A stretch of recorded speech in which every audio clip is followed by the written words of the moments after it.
भारतीय इतिहास की आहें, दबी हुई आहें और कराहें, इस शीर्षक से चर्चा जो आरंभ की गई, उसकी पहली कड़ी का पहला भाग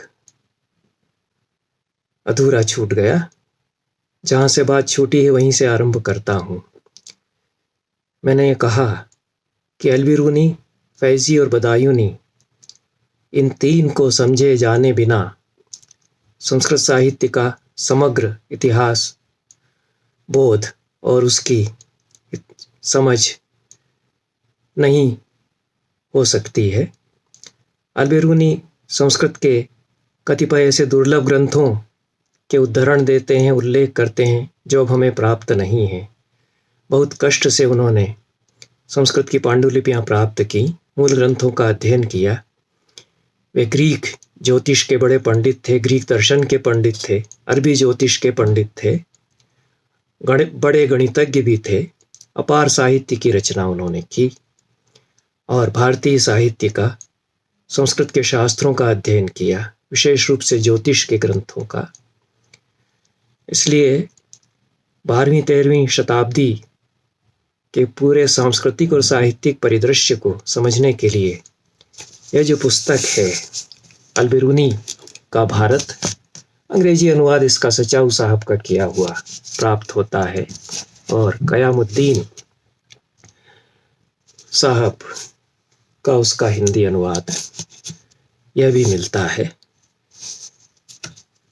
अलबिरूनी इस दृष्टि से हमारे लिए महत्वपूर्ण है कि जिस इतिहास की अवधारणा की बात मैं कर रहा हूँ, उस दृष्टि से अपनी सदी के भारत का एक इतिहास वे प्रस्तुत करते हैं। वे घटनाओं का सिलसिलेवार ब्यौरा भले ही न देते हों, लेकिन पूरे सांस्कृतिक दृश्य को, साहित्यिक दृश्य को और चिंतन की परंपराओं को वे सामने रखते हैं और उनकी मीमांसा करते हैं। फैज़ी अकबर के दरबार में रहे और ब्रजभाषा में भी उन्होंने कविता लिखी है, सुंदर कविता लिखी, और फारसी में जो कुछ उन्होंने लिखा है उसकी 2 लाइनें मैं पढ़ रहा हूँ। गह जाहिदे मस्जिद इस्त फैज़ी, गह काफिरे सोमनाथ बाशद। मैंने बलराम शुक्ल जी की सहायता से या उनके द्वारा इसका अनुवाद प्राप्त किया। फैज़ी कहते हैं कि कभी तो फैज़ी मस्जिद के अंदर जाता है तो मुल्ला हो जाता है, और सोमनाथ मंदिर जाता है तो वहाँ का उपासक हो जाता है। बदायूनी अकबर की बहुत बड़ी योजना महाभारत का फारसी अनुवाद उसमें सम्मिलित थे। ये तीनों ही संस्कृत जानते थे और अच्छे पंडित रहे। फैज़ी के बारे में तो प्रताप नारायण मिश्र, जिन्होंने वर्षों तक शोध कार्य किया है इस विषय पर, उनका अनुमान है कि अल्लोपनिषद फैज़ी ने ही लिखा होगा। वह एक अलग विषय है, प्रसंग है, उस पर कभी अन्य अवसर पर चर्चा करेंगे। बदायूनी ने अकबर की बड़ी कड़ी आलोचना भी की, इस बात के लिए कि वो हिंदू धर्म और दर्शन में बहुत रुचि ले रहा है और उसके लिए एक चिढ़ उनके मन में है। फिर भी वे उसकी इन योजनाओं में सम्मिलित हैं, क्योंकि वे अपने समय के पंडित हैं और एक इतिहास वो भी लिख रहे हैं जिसमें अकबर के प्रति जो मुल्लाओं का विद्वेष है उसकी अभिव्यक्ति वो करते हैं। इसलिए इन तीनों को जाने समझे बिना उस समय जो कुछ संस्कृत के क्षेत्र में हो रहा है, कि योग वासिष्ठ का अनुवाद हो रहा है, अथर्ववेद का फारसी में अनुवाद हो रहा है, महाभारत का अनुवाद हो रहा है, संस्कृत के ग्रंथ पढ़े जा रहे हैं और सुरक्षित रखे जा रहे हैं, बहुत सुंदर कैलियोग्राफी के साथ देवनागरी में भी लिखे जा रहे हैं, क्योंकि अकबर ने जो महाभारत का अनुवाद कराया उसमें मूल श्लोक पंडितों से प्रामाणिक रूप में लिखवाए गए, और वो जो अकबर का संस्करण है उसकी मदद, महाभारत का समीक्षित पाठ वाला संस्करण जब तैयार किया जाने लगा भंडारकर प्राच्य विद्या संस्थान में, तो उसकी सहायता ली गई। वो एक बहुत ही महत्वपूर्ण कार्य है। इसलिए मेरा कहना यह था कि विजय मोहन तिवारी, जिनके एक लेख की चर्चा मैंने आरंभ में की थी पिछले अपने वक्तव्य में, उन्होंने 28 नामों की चर्चा की और उनके आधार पर एक तस्वीर उन्होंने प्रस्तुत की है मुगल काल की। उसमें उन्होंने 3 नामों को छोड़ दिया। इन 3 नामों को छोड़ने पर जो छवि बनती है वो अधूरी छवि है, वो अधूरा सच है। अधूरा सच झूठ से भी ज़्यादा खतरनाक होता है। उस अधूरे सच को लेकर के विजय मोहन तिवारी यह कहते हैं कि पूरा मुगल काल हिंदुस्तान की बेरहम पिसाई का एक कलंकित कालखंड है। जिस काल में दारा शिकोह 52 उपनिषदों का अनुवाद कर रहे हैं फारसी में, और उनके किए हुए अनुवादों की बदौलत भारत जाना गया 19वीं शताब्दी में। शोपेनहावर ने जो गुणगान किया, श्लेगल ने जो गुणगान किया उपनिषद के दर्शन का, संस्कृत पढ़ कर के, संस्कृत के मूल ग्रंथ पढ़ कर के नहीं, संस्कृत से किए हुए जर्मन, लैटिन या अंग्रेजी अनुवाद पढ़कर नहीं, बल्कि दारा शिकोह के फारसी अनुवादों के जो अनुवाद किए एंट्रिकिल दुपेरो ने, पहले लैटिन में और फिर जर्मन में और फ्रेंच में हुए, उनकी बदौलत उपनिषदों के दर्शन की महिमा जानी और समझी गई। तो वो काम 17वीं शताब्दी में हो रहा है। और भी बहुत सारे काम हो रहे हैं। संगीत पर ग्रंथ अनेक बादशाहों के संरक्षण में संस्कृत में लिखे जा रहे हैं। मोहम्मद शाह ने संगीत मालिका लिखी, गोलकुंडा के बादशाह ने रसमंजरी लिखी है, इब्राहिम आदिल शाह ने। बहुत सारे इस तरह के कार्य हुए और महत्वपूर्ण कार्य हुए। इसको तो भले ही आप भुला ही दें कि उस बड़े बड़े शायर हुए और पंडित राज जगन्नाथ जैसे महान कवि और बड़े चिंतक, मूर्धन्य विचारक और बड़े कवि संस्कृत के, वो भी शाहजहां के दरबार में बहुत सम्मानपूर्वक बुलाए गए और रखे गए। शाहजहां ने उनको बुलाया था, यह तो इतिहास मिलता है। उन्होंने जयपुर के एक मुल्ला को शास्त्रार्थ में हरा दिया था, और शाहजहां ने जब ये बात सुनी तो उन्होंने उनको बुलाया और सम्मानपूर्वक अपने दरबार में उनको स्थान दिया। और उसी कारण पंडित राज जगन्नाथ ने लिखा अपने एक पद्य में कि दिल्लीश्वरो वा जगदीश्वरो वा मनोरथान पूरयितुम समर्थः। तो ये दिल्लीश्वर या जगदीश्वर मेरे मनोरथ पूरा कर सकते हैं। अन्येन केनापि तु भूभुजा यद दत्तम शाकाय वा स्यात् लवणाय वा स्यात्। और छोटे मोटे राजा मेरे मनोरथ पूरा नहीं कर सकते हैं। वो दिल्ली के दरबार में शान से रहे, पूरे स्वाभिमान से रहे, दारा शिकोह पर बहुत प्रेम रखते रहे। दारा शिकोह को उन्होंने पढ़ाया। काशी के सबसे बड़े पंडित रामानंद त्रिपाठी ने दारा शिकोह को पढ़ाया, और जब उनका अत्यंत निर्दयतापूर्वक कत्ल कर दिया औरंगजेब ने, तो बहुत ही मार्मिक कविता रामानंद त्रिपाठी ने दारा शिकोह के लिए लिखी।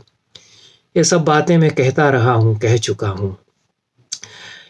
और ये सब घटनाएं जिस काल में घट रही हैं उसे बहुत कलंकित कालखंड कह दिया जाए। उन 28 इतिहासकारों के कुछ बयानों के आधार पर, जो कि सत्य हो सकते हैं लेकिन पूरे सत्य नहीं हैं। और इसलिए मैं एक उदाहरण लेता हूँ विजय मोहन तिवारी जी का जो कथन है उसी से। उन्होंने जो कुछ चित्र रखा है उसको पढ़ते हुए तो धर्मप्राण लोगों का खून खोल उठेगा, वो तलवार उठाने के लिए तैयार हो जाएंगे। ऐसा सचमुच में भयावह चित्र, जिसमें कि बहुत सी बातें सच्ची भी हो सकती हैं, उन्होंने इन 28 इतिहासकारों के आधार पर प्रस्तुत किया। लेकिन एक उदाहरण के लिए मैं दे रहा हूं कि किस तरह से आधा अधूरा सच बहुत खतरनाक हो जाता है, हो सकता है। तिवारी जी अपने शहर के परमार कालीन मंदिर की बात करते हैं, जिसे तोड़कर आलमगीरी मस्जिद बनाई गई। और वे बताते हैं कि समकालीन लेखक, जो कि उनकी बताई हुई सूची में से एक हैं, मिनदाजुद्दीन सिराज, उन्होंने जो ब्यौरा इस घटना का दिया है, या तो आंखों देखा ब्यौरा होगा या किसी ने आंखों देखी घटना उनको बताई होगी। और तिवारी जी तो उनकी बहुत प्रशंसा की जानी चाहिए कि उन्होंने इन 28 मुगल काल के इतिहासकारों की किताबें या तो मूल में पढ़ी या उनके अनुवाद पढ़े, फारसी में पढ़ी होंगी, क्योंकि इन सब के तो अनुवाद नहीं मिलते। अमीर खुसरो की तो सब ग्रंथों के अनुवाद मिलते नहीं है, एक आध उनकी पुस्तक का अनुवाद प्राप्त होता है। उन्होंने अनेक ग्रंथों की रचना की और बहुत महत्वपूर्ण उनका साहित्य है। लेकिन मिनदाजुद्दीन सिराज से मिले ब्यौरों से पता चलता है कि इस शहर में जिस मंदिर को तोड़ा गया उसकी ऊंचाई 105 गज थी। अब यहाँ से मेरी मुश्किल शुरू होती है। 105 गज की ऊंचाई का मतलब है कि करीब करीब 315 या 320 फीट की ऊंचाई, और उसका मतलब है कि आज की करीब 35 मंजिल 40 मंजिल के बराबर ऊंचाई।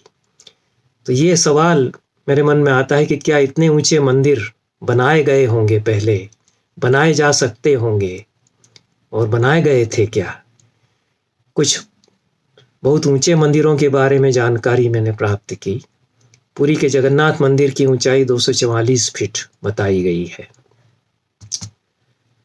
मीनाक्षीपुरम जो बहुत पुराना और प्रसिद्ध मंदिर है, उसके गुंबद तक की ऊंचाई 100 फीट बताई जाती है। हमारे यहाँ सप्तभूमि सौधों का वर्णन आता है, सतखंडा महलों का वर्णन आता है, 7 स्टोरीज बिल्डिंग्स 7 मंजिलों वाले भवनों का वर्णन आता है। इससे ऊंचे भवन उनका वर्णन वास्तुशास्त्र में कदाचित नहीं आता। 30 मंजिला 40 मंजिला भवन बनाए जाते थे, ऐसा लगता नहीं है। और हो सकता है कि बनाए जा सकते होंगे, बनाए गए होंगे, लेकिन मंदिर में तो मंजिलें नहीं होती। आप 7 मंजिल 8 मंजिल तो कॉलम उठाते हुए बना लेंगे, लेकिन मंदिर तो प्रायः 1 पीस स्टोन पर एक पत्थर पर बनाया जाता है। और बहुत अच्छी इंजीनियरिंग की तकनीक हमारे पुरखों के पास थी। वज्रलेप जो बनाते थे वो आज की सीमेंट से बहुत ज़्यादा अच्छा होता था। वह सब ठीक है, लेकिन इतने ऊंचे मंदिर शास्त्र सम्मत कदाचित नहीं है और बनाए गए होंगे ऐसा विश्वास नहीं होता है। जो मैं देख रहा हूँ इस तरह के इतिहासकारों को पढ़ते हुए कि थोड़ी बहुत नमक मिर्च, कुछ अत्युक्ति, कुछ अतिशयोक्ति तो होती है, और कुछ ज़्यादा भी हो जाती है। क्यों हो जाती है? क्योंकि ये सब इस्लाम मतानुयायी हैं। जिन 28 इतिहासकारों की नामावली विजय मनोहर तिवारी जी ने दी है, वे इस्लाम के अनुयायी हैं और एक जिहादी मजहब है। उसके अनुयायी को खुशी होती है कि मंदिर तोड़े गए या काफिरों का कत्लेआम हुआ, तो मंदिर की ऊंचाई बताते बताते जो खुशी हो रही उसको थोड़ा और बढ़ा दिया जाए कि 100 फीट ऊंचा है तो 200 300 कर दिया जाए। 150 फीट ऊंचा है, 200 फीट ऊंचा है तो उसको 315 फीट ऊंचा बता दिया जाए। ऐसा हुआ है, और भी उदाहरण मैं कई दे सकता हूँ। तो ब्लोअप होता है धीरे धीरे, और वो आंखों देखी सच्चाई ही है। उन्होंने बताया, कोई नाप के थोड़ी देखा था उन्होंने कि 105 गज का है वो, कि वो किसी वास्तुशास्त्री से तो उन्होंने नहीं पूछा होगा शायद कि कितने गज का है बता दीजिए मुझे, और तब लिखा हो। तो टूट गया जब लिख रहे हैं तो 315 फीट या 105 गज उन्होंने जो लिखा, सुनी सुनाई बातों के आधार पर लिखा या आंखों से देखा होगा तो अनुमान किया होगा। अनुमान करते करते कुछ बढ़ाया उन्होंने। इस तरह से बढ़ोतरी होती है घटनाओं की। कुछ काफिर अगर मरे हैं 150 तो उनको थोड़ा सा बढ़ाया जाए खुशी बढ़ाने के लिए। ये इनमें हुआ। मैं अलबरूनी का उदाहरण देता हूँ। महान पंडित है, महापंडित मैं उनको कहता हूँ। वैसे दिग्गज पंडित कम मिलते हैं, उनके अपने पूर्वाग्रह हैं, उनसे मतभेद हो सकता है, वो बात अलग है। अध्ययन उन्होंने बहुत किया और जबरदस्त मेधा, प्रज्ञा, तीक्ष्ण बुद्धि उनमें थी और स्मरण शक्ति वो सब थी। वो कड़ी समीक्षा भी उन्होंने भारतीय शास्त्रकारों की है और पूरी भारतीय परंपराओं की भी की है। वो सब बातें हैं अपनी जगह। लेकिन अपने ग्रंथ के आरंभ में जो कुछ उन्होंने कहा है उससे एक तो ये लगता है कि वो गजनी के साथ में अनिच्छा पूर्वक आए थे, वो इसके अभियान में शामिल नहीं थे। गजनी उनको ले आया था, गजनी को शौक था स्कॉलर्स को अपने साथ रखने का, शायरों को अपने साथ रखने का, कविता प्रेमी भी वह था, तो वो उनको साथ ले आया। और बहुत अच्छा उनको नहीं लगा था भारत पर हमला जो गजनी ने किया, लेकिन जब उसका वर्णन करने लगते हैं तो उसी तरह से ब्लो अप वो भी करते हैं। थोड़ी अतिशयोक्ति कुछ की कुछ और बढ़ाते बढ़ाते कुछ और अतिशयोक्ति वो भी करते हैं। तो ये इन इतिहासकारों में ये हो जाता है। जिन्होंने अनुवाद किया है हिंदी में अलबिरूनी के भारत की किताब का, कयामुद्दीन अहमद साहब, उन्होंने लिखा कि अलबिरूनी बड़ा खगोल शास्त्री ज्योतिषी था और गजनी उसको लाया अपने साथ पकड़ करके, लेकिन सम्मानित बंधक उनका वह था। लेकिन उसके संबंध महमूद से, सुल्तान महमूद से या गजनी से बहुत निकट के और मैत्रीपूर्ण नहीं रहे। उसके पूरे विवरणों से ये लगता है। उसके बावजूद महमूद गजनवी के बारे में अलबिरूनी लिखते हैं। ये उद्धरण उनका मैं पढ़ रहा हूँ इसी किताब से, अलबिरूनी का भारत से। अंग्रेजी में भी ये मेरे पास है। महमूद ने 30-40 या इससे कुछ अधिक वर्षों तक भारत पर चढ़ाई की। खुदा बाप बेटे दोनों पर रहम करे। और दुखी होकर ही वो कह रहे हैं। महमूद ने देश की संपन्नता को नष्ट भ्रष्ट कर दिया और यहाँ ऐसे कारनामे किए जिनके फलस्वरूप हिंदू धूल के कणों की भांति चारों दिशाओं में बिखर गए और लोगों की जबान पर अतीत की कहानी बनकर रह गए। उनके बिखरे हुए अवशेष आज तक मुसलमानों के प्रति घोर घृणा का भाव रखते हैं। अब ये हिंदू पूरा समाज, पूरी जाति धूल के कणों की भांति चारों दिशाओं में बिखर गई, धूलिसात हो गई, डस्ट में रिड्यूस हो गए, वो धूल मिट्टी में मिल गए। यह तो अतिशयोक्ति में ही कहा जा रहा है। और कुछ इसलिए भी कि अलबिरूनी तो इस्लाम के मतानुयायी हैं, पक्के मुसलमान हैं, तो कुछ भीतर की खुशी भी उनको हो रही है, बावजूद इसके कि वो बड़े पंडित हैं। ये दूसरे इतिहासकारों में भी हुआ। ऐसा मुझे इसलिए लगता है कि एक इतिहास जिन संस्कृत के ग्रंथों की मैं चर्चा करता हूँ, भविष्य पुराण में भी है।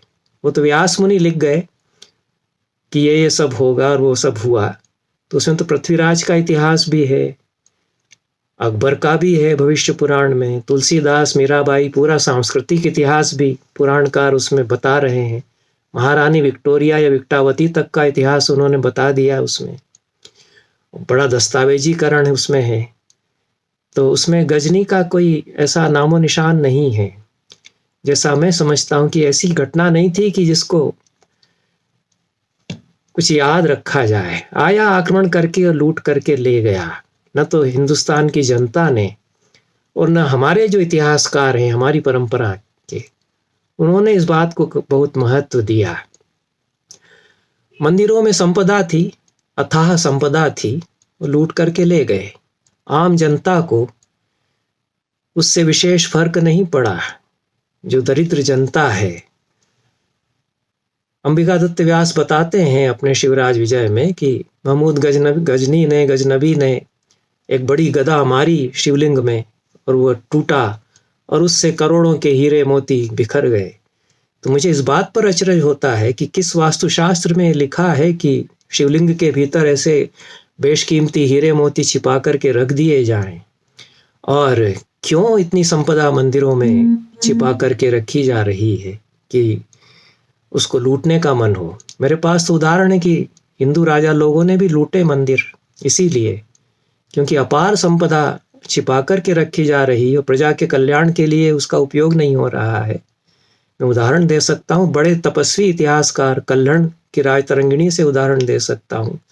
दूसरे जैन इतिहासकार जो मुनि हैं उनकी रचनाओं से उदाहरण दे सकता हूँ। हमारे यहाँ भी ऐसा हुआ।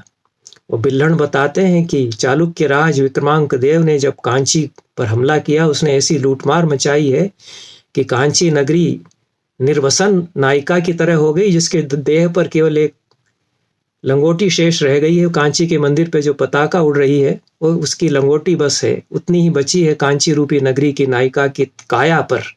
बाकी सब लूट के मंदिर अंदिर सारे सब ले गया।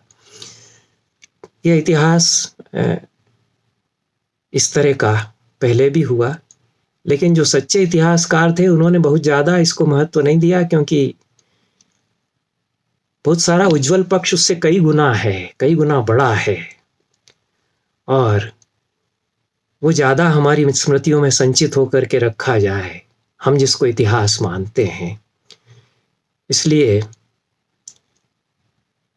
गजनी के बारे में थोड़ा सा अतिशयोक्ति के साथ में अल-बिरूनी भी बताते हैं, और उसी तरह से जिन इतिहासकारों के बयान पढ़ करके हम एक चित्र मुगल काल का खड़ा करके और उसको एक अत्यंत ही भयावह कालखंड हमारे पूरे इतिहास का कह देते हैं, वो एक आधा अधूरा सच है जो कि झूठ से ज़्यादा खतरनाक होता है।